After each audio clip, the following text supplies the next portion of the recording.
अगर आप रात में आकाश में देखते हैं तो आपको इनमें से कुछ स्थान दिखाई देंगे जहां पहुंचने के लिए आपको बस एक तेज रॉकेट और पर्याप्त भोजन, पानी और हवा की आवश्यकता होगी, और यहां पहुंचने में महीने या साल भी लग सकते हैं। तो आज बात करेंगे सौर मंडल में घूमने वाली 10 जगहों के बारे में जहां आपको कुछ आश्चर्यजनक स्थान देखने को मिल सकते हैं।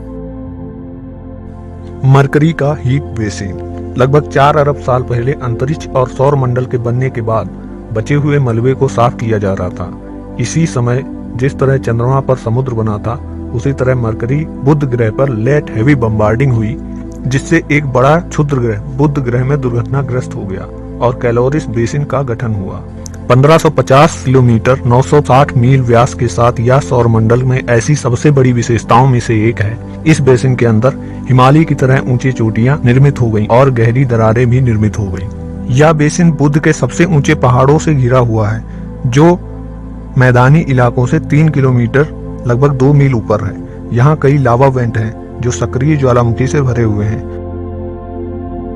Number 9, Apollo landing site, sea of tranquility, moon. मानवता ने अपनी कलाकृतियों को ग्रहों और अंतर्ग्रही अंतरिक्ष के बीच बिखेर दिया है।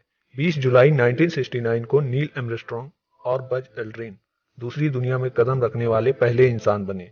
अगर आप वहां जाएंगे तो आपको वहां मून मॉड्यूल ईगल का निचला हिस्सा दिखाई देगा, क्योंकि जहां आप कदम रखते हैं वहां सावधान रहें। आपके और आर्मस्ट्रांग और एल्ड्रिन द्वारा छोड़े गए पैरों के निशान लाखों वर्षों तक नहीं मिटने वाले। Number 8, Valles Marineris, Mars. पृथ्वी पर एरिजोना का ग्रांड कैनियन बहुत प्रसिद्ध है। यह 450 किलोमीटर लंबा और लगभग 2 किलोमीटर 1 मील गहरी घाटी है। वेलस मैरिनेरिस एक घाटी है जो कि मंगल पर स्थित है।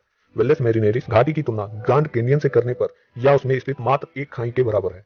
1971 में मैरिनर 9, जिसके नाम पर इस घाटी का नाम दिया गया, के द्वारा इस घाटी को खोजा गया था। यह पूरे ग्रह में 4000 किलोमीटर लगभग 2500 मील तक फैला हुआ है। विशिष्ट घाटियां 200 किलोमीटर लगभग 125 मील तक फैली हुई हैं और इनकी दीवारें 2 से 5 किलोमीटर लगभग 1 से 3 मील चौड़ी हैं। इस घाटी का केंद्र 600 मील लगभग 375 मील तक फैला हुआ है, जिसकी गहराई 9 किलोमीटर है। यह अनुमान लगाया जा रहा है कि वेलस मैरिनेरिस 2 महाद्वीपीय प्लेटों को अलग करने वाले घटना के कारण बना होगा। यदि ऐसा है तो मंगल और पृथ्वी ही एकमात्र ऐसे ग्रह होंगे जिनकी सतहों को प्लेट टेक्टोनिक्स के द्वारा आकार दिया गया है। Number 7, Olympus Mons, Mars. Olympus Mons सौरमंडल का सबसे बड़ा ज्वालामुखी है।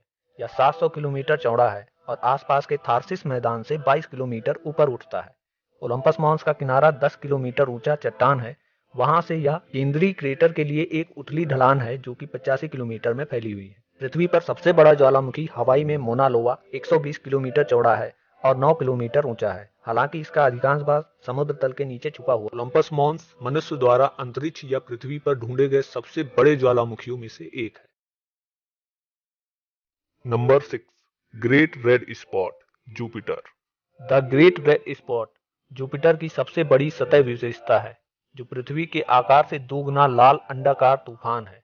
यह 1878 से लगातार देखा जा रहा है और इसके कम होने की कोई संकेत नहीं दिख रहे हैं। यह हर 7 दिनों में एक चक्कर पूरा कर देता है और इसके अंदर 400 किलोमीटर प्रति घंटे की गति से हवाएं चलती हैं। यह अज्ञात है कि यह कितनी गहराई तक फैला हुआ है। यह कभी कभी लाल नारंगी रंग में बदल जाता है। जब यह अधिक ऊंचाई तक बादलों से ढका रहता है तो स्पॉट को लाल करने वाला क्या है, यह भी अभी तक अज्ञात है। अटकलें लगाई जाती हैं कि सल्फर और फास्फोरस यौगिकों से कार्बनिक पदार्थ जैसे कार्बन यौगिकों और बिजली या सूर्य के प्रकाश के साथ रासायनिक प्रतिक्रियाओं से उत्पन्न होती है। Number 5, IO. बृहस्पति ग्रह के 4 बड़े चंद्रमा हैं, जिन्हें गैलीलियन उपग्रह कहते हैं, क्योंकि ये 1610 ईस्वी में इटालियन खगोल शास्त्री गैलीलियो द्वारा खोजे गए थे। आइयो बृहस्पति ग्रह का तीसरा सबसे बड़ा चंद्रमा है और पूरे सौरमंडल का चौथा सबसे बड़ा चंद्रमा है। यह बृहस्पति ग्रह की सबसे करीबी कक्षा में परिक्रमा करता है और इसका व्यास 3642 किलोमीटर है। आइयो हमारे सौरमंडल के चंद्रमाओं में सबसे सक्रिय ज्वालामुखियों वाला चंद्रमा है।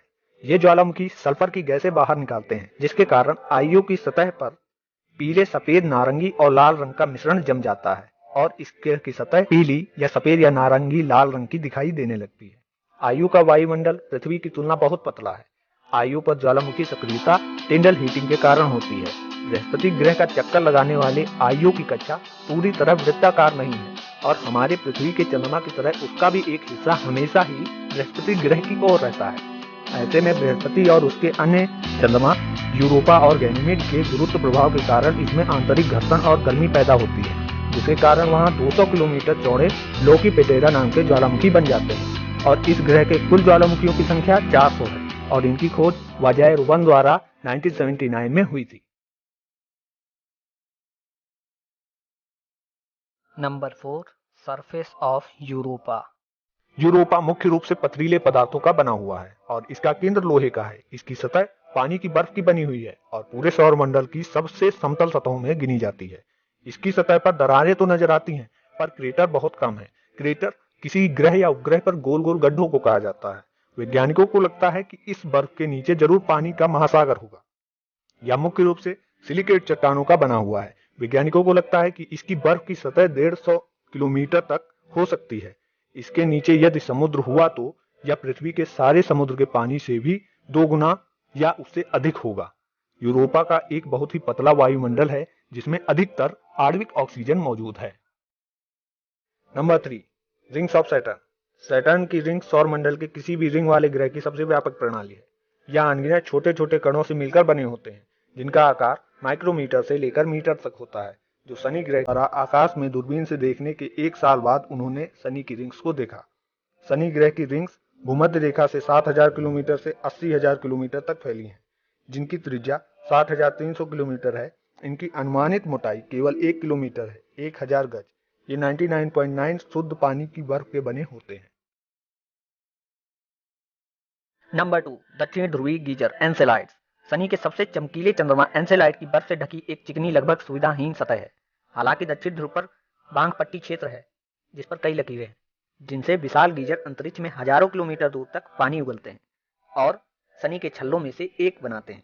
गीजर संभवतः बर्फ के नीचे तरल पानी के एक महासागर से आते हैं जहां पानी और ऊर्जा है, वहां जीवन भी हो सकता है। नंबर 1, हवाई अर्थ।